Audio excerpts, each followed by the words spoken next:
కొంచెం చూసుకోకుండా అలా పెట్టేశాను. అంటే తన నేమ్ మేము మా ఇన్నర్ సర్కిల్లో కూడా అలా పిలుచుకుంటాం.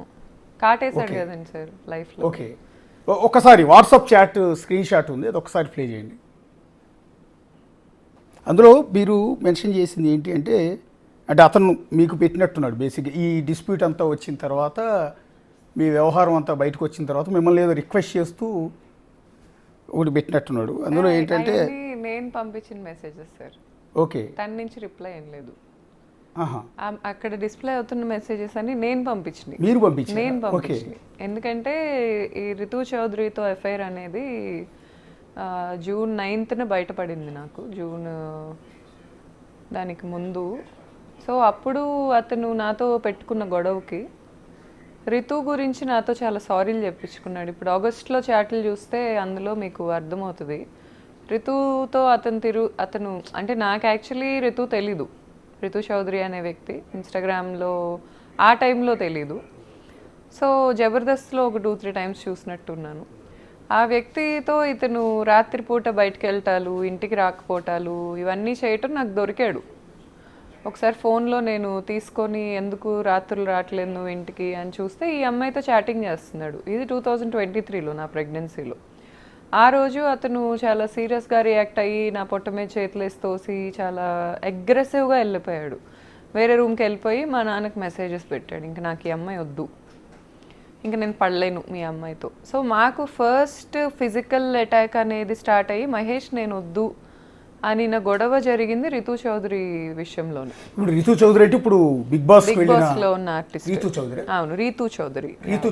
రితు చౌదరి ఏమో మరి రితువా సార్? అంటే మేము ఆమె మీద ఇంతకు ముందు కూడా మేము ఒకటి టెలికాస్ట్ చేసాము. ఆమె భర్త శ్రీకాంత్ అనే వ్యక్తి ఆంధ్రప్రదేశ్లో ఉన్న ఒక రాజకీయ పార్టీ అధికారంలో ఉన్నప్పుడు ఓకే ఈమె పేరు మీద అతని పేరు మీద మొత్తం దాదాపు 700 ఎకరాలు అక్రమ భూములన్నింటిని కూడా రిజిస్ట్రేషన్ చేయించుకున్నారు. 1000 కోట్ల ఆస్తులు వీళ్ళ పేర్ల మీద ఉన్నాయి, బెనామీలుగా ఉన్నారు.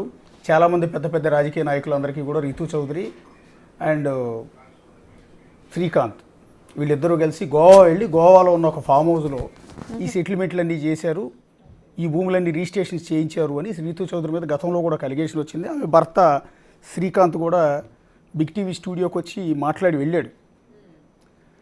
తర్వాత రితు చౌదరిని కూడా సంప్రదించాం కానీ ఆమె పెద్దగా రాలేదు. సో ఇప్పుడు బిగ్ బాస్కి కూడా వెళ్ళారు ఆవిడ. ఈ అలిగేషన్ తర్వాత ఒక విధంగా బిగ్ బాస్కి వెళ్ళడానికి కారణం కూడా ఆమె మీద వచ్చిన 700 కోట్ల భూ స్కామ్కు సంబంధించిన వివాదం వచ్చిన తర్వాత రితు చౌదరి ఎవరో జనానికి తెలిసింది. అంతకుముందు మీరు చెప్పినట్టు జబర్దస్త్ గురించో సోషల్ మీడియా వల్ల ఆవిడ పాపులర్ కాల. 700 కోట్ల అక్రమ ఆస్తులకు సంబంధించి మేము ప్రసారం చేసిన కథనం ఇష్యూ ఇదంతా హైలైట్ కావటం, సెన్సేషన్ అవటం, దాని ద్వారా బిగ్ బాస్కి ఆమె ఒక విధంగా సెలెక్ట్ అయిందేమో అనుకుంటున్నాను నేను. దాని మీద ఇంతవరకు క్లారిటీ రాలా. ఆ తర్వాత శ్రీకాంత్ కూడా బయటికి రాలేదు, ఏమైపోయిందో కూడా తెలియదు, ఆ కేసు కూడా ఏమైందో తెలియదు. వీళ్ళ పేరుని రిజిస్ట్రేషన్ చేసిన సింగ్ అనే సబ్ రిజిస్టార్ని అరెస్ట్ చేశారు అక్కడ. ఆ తర్వాత అతని సంగతి ఏమైందో కూడా తెలియదు నిజానికి. సరే అదంతా పక్కన పెడదాం. ప్రస్తుతం ఆ రితు చౌదరి అండ్ మీ భర్త సినిమా హీరో ధర్మ మహేష్ వీళ్ళిద్దరూ కలిసి ఉన్న ఒక వీడియో కూడా సర్క్యులేట్ అవుతుంది సోషల్ మీడియా. ఒకసారి అది ప్లే చేయండి పీసీఆర్. ఇదేనా? ఇదే వీడియో. ఇప్పుడు అతను ధర్మ మహేష్, ఆమె రితు చౌదరి. ప్రస్తుతం బిగ్ బాస్లో ఉన్న రితు చౌదరి, రీసెంట్గా ఆంధ్రప్రదేశ్లో భూ కుంభకోణంలో ఆరోపణలు ఎదుర్కొన్న రితు చౌదరి ప్రస్తుతం బిగ్ బాస్లో, ప్రస్తుతం జరుగుతున్న బిగ్ బాస్లో నిన్న మొన్న నాగార్జున చివాట్లు కూడా పెట్టినట్టున్నాడు ఆవిడకి. ఆవిడ బిగ్ బాస్లో ఉన్న కొన్ని కారణాల వల్ల, కొన్ని ఘటనల వల్ల. సో ఆ రితు చౌదరి ప్రస్తుతం మన స్టూడియోలో ఉన్న గౌతమి చౌదరి భర్త ధర్మ మహేష్తో కలిసి ఉన్న వీడియో. ఎప్పటిదండి వీడియో ఇది? ఇది ఆగస్ట్ అనుకుంటా సార్. అక్కడ పైన ఉంటాయి సార్ స్టాంప్స్. అంటే ఈ పోయినలోనే 2025. అవును, అంటే బిగ్ బాస్కి వెళ్ళక ముందు ఆవిడ ఏది ఇదంతా మీరు బయటకు వచ్చి ధర్మ మహేష్ గురించి అలిగేషన్ చేసి కేసు పెట్టి ఇంత జరిగిన తర్వాత? అవును సార్ అనుకుంటా. I'm not sure about the dates. But వీళ్ళు నాకు ఎలా దొరికారంటే సార్, నేను ఈ అమ్మాయి వెళ్తున్న ఫ్లాట్ ఉంది కదా ఇప్పుడు ఇతన్ని కలవటానికి, నా దగ్గర ఒక 3 months ఫుటేజ్ ఉంది. వీళ్ళు వెళ్ళేది కూడా నాకు ఈ అమ్మాయి ఈ 2023లో ఎఫ్ఐఆర్ నడిచిందని నాకు తెలుసు కానీ స్టిల్ కంటిన్యూ అవుతున్నారని నాకు తెలీదు. సో ఈ అమ్మాయి వెళ్తుందనే డౌట్ కూడా నాకు లేదు. నేను నా ఫుట్వేర్ ఒకటి ఉంది కాస్ట్లీది, చాలా కాస్ట్లీది, అది మిస్ అయింది. ఇతని ఫ్లాట్కి నాకు యాక్సెస్ లేదు, నన్ను రానివ్వట్లా, నాతో మాట్లాడట్లా. సో నేను అక్కడ అగ్రిమెంట్ నా పేరు మీదే ఉంటుంది ఫ్లాట్ది, మేమిద్దరం కలిసి ఉన్న ఫ్లాట్ అది.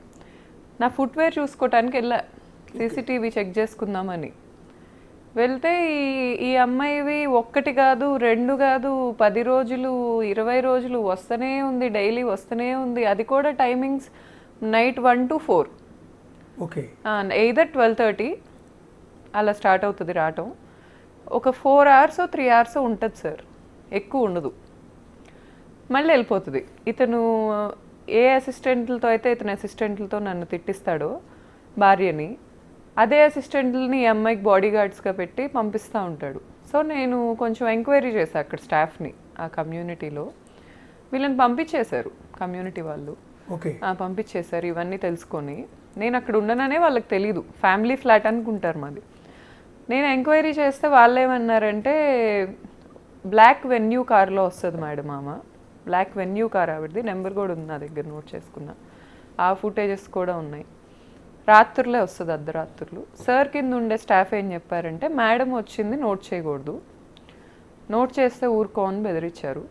ఓకే, మేడం చాలా సెలబ్రిటీ, మేడంని నోట్ చేయకూడదు, మేడం సార్కి పర్సనల్, పంపించాలి అని చెప్పారు. నేను డిస్టర్బ్ అయ్యా, అంటే నాకు అయిన డిస్టర్బెన్సెస్లో ఇది ఒకటి. ఈ అమ్మాయితో ఉంది అనేది నాకు 2023లోనే తెలుసు. అంటే వాళ్ళిద్దరి మధ్య ఎఫ్ఐఆర్ ఉంది అనుకుంటున్నారా? నేను అనుకుంటున్నా Okay. నాకు ఉంది అని అతనైతే అడ్మిట్ చేయాలి. అతను చెప్పాడు నాకు 2023లో నువ్వు ఎఫ్ఐఆర్ నాకు పెడితే నేను పెడుతున్నాను అని ఎలిగేషన్. నువ్వు పెడితే నాకు హీరోయిన్లతో పెట్టు, ఇలాంటి ముచ్చుమొహాలు సైడ్ ఆర్టిస్టులతో నాకు ఎఫ్ఐఆర్లు పెట్టకు, ఇదే మాట అన్నాడు అతను. నాకు ఆ అమ్మాయి మొహం అలా నాకేమనిపించలే, అతనే అన్నాడు పెట్టకు నాకు ఎఫ్ఐఆర్లు ఈ అమ్మాయితో, నువ్వు పెడితే హీరోయిన్ మెయిన్ ఆర్టిస్టులతో పెట్టు. ఇలా ఈ అమ్మాయి సైడ్ ఆర్టిస్ట్, అతను సినిమాలో యాక్ట్ చేసింది. వీళ్ళిద్దరిది సీన్ కూడా ఉంటుంది, అందులో చీటింగ్ గురించే మాట్లాడుకుంటుంటారు వీళ్ళిద్దరు సినిమా సీన్లో. ఓకే, సో ఈ అమ్మాయి ఇష్యూస్ అవుతున్నాయి అని 100% ఆ అమ్మాయికి నేను మీడియాకు ఒకవేళ వెళ్ళక ముందు ఈ వీడియో ఉన్నా తెలుసు.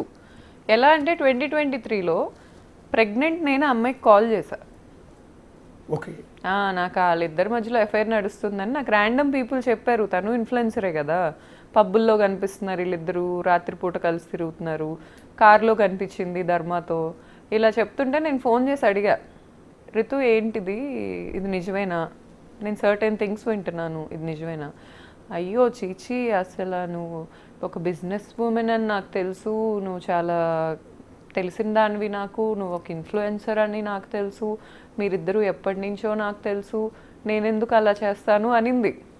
నేను నమ్మేశా, ఇతన్నే నేను పట్టుకోలేకపోయా ఆ టైంలో, ఆ అమ్మాయిని నమ్మేసిన తర్వాత స్లోగా నాకు అసలు ఎప్పుడైతే ఈ అమ్మాయితో ఫ్రెండ్షిప్ స్టార్ట్ అయిందో సార్, ఖచ్చితంగా ఏదో అలవాటు చేసింది ఆ అబ్బాయికి అయితే నాకు అనిపించింది.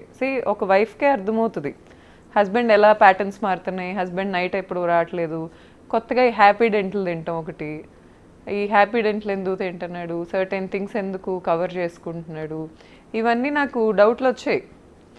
ఈ పాపకి ఆ ఫ్లాట్ ఇష్టం అనుకుంటా, మమ్మల్ని పంపించేసింది ఇతనితో చెప్పించి. ఇతనేమంటాడు, ఫ్లాట్కి ఆరా ఉండిద్దంట, ఆరా పేరు రితు చౌదరి ఏమో, ఫ్లాట్కి ఒక ఆరా ఉండిద్ది, నువ్వు వీడు వచ్చాక నాకు ఆరా పోయింది, మేము వెళ్ళిపోయాక ఇప్పుడు ఆరా ఉంది అతనికి. వాళ్ళ నైబర్స్ చెప్తారు సార్ అసలు